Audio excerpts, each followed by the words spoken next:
This is Barry Zalma speaking for Claim School Incorporated's blog, Zalma on Insurance. Today we're going to talk about why it is not nice to shop the federal courts to avoid a state court judgment, and why we must find out who's on first before deciding whether to use the state or federal court, and whether the federal court should allow someone to bring a conflict between the state and federal courts, or whether it should simply abstain. Hector David Campoverde was injured at a Brooklyn construction site in 2015. Camporverde was an employee of Vazquez Bro Restoration Inc, a subcontractor of C.C.C. Renovation Inc, which was itself a subcontractor for general contractor L&M Builders Group, LLC. In a case entitled the Starr Indemnity and Liability Company versus Scottsdale Insurance Company, the United States District Court for the Eastern District of New York on September 30, 2025, was asked to determine whether one or more of the involved insurers were responsible for Campoverde's injuries and what order Campoverde can receive indemnity from one or more insurers. Campoverde and another plaintiff sued the property owners and L&M, alleging violations of New York labor law. Third-party complaints followed involving C.C.C. and Vazquez Bro. L&M's primary insurer was Houston Casualty Company, HCC, with express coverage provided by Starr. Scottsdale issued excess liability policies to C.C.C. for periods covering July 1, 2014 to July 1, 2015, and October 13, 2015 to June 30, 2016. Disputes arose over whether coverage was in effect at the time of the accident. In 2022, C.C.C. and HCC filed consolidated actions in New York State Court against Scottsdale and its agents, seeking declaratory judgment and damages regarding Scottsdale's coverage obligations.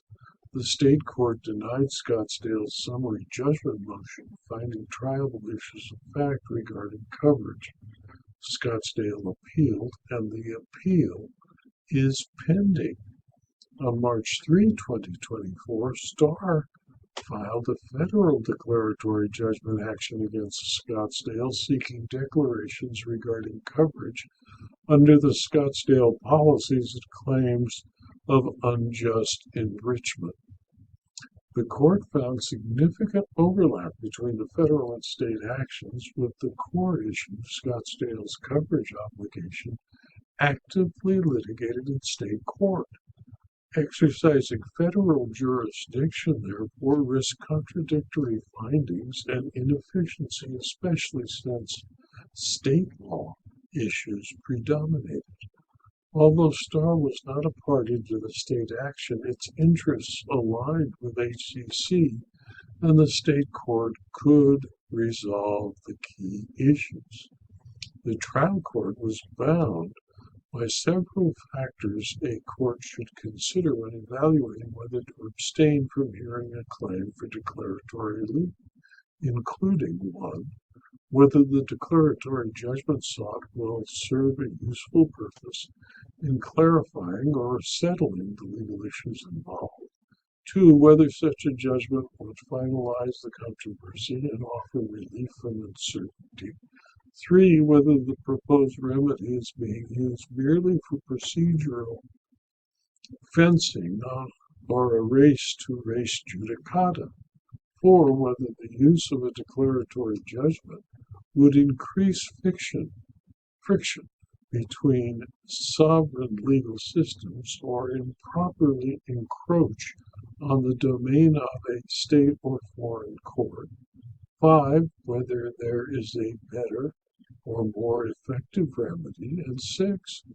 whether concerns for judicial efficiency and judicial economy favor declining to exercise jurisdiction. Because the underlying question of Scottsdale's coverage obligations is still unresolved in the state court action, the risk of potentially contradictory fact-finding between the state and federal court on this critical issue means that entertaining jurisdiction of this action would not clarify or settle the legal issues involved. The court noted that the state court may come to differing conclusions as to whether Scottsdale had an insurance policy in effect on the date of the accident.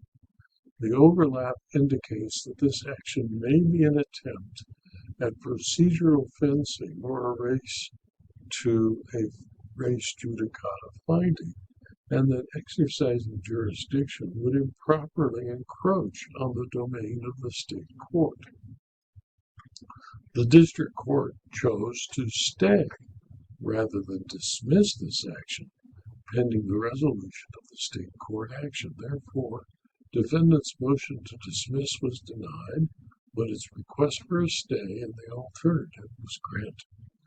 In my opinion, federal courts have limited jurisdiction and do not like it when a litigant brings an action in federal court to have a quick federal jurisdiction different than the decision eventually reached in the state court.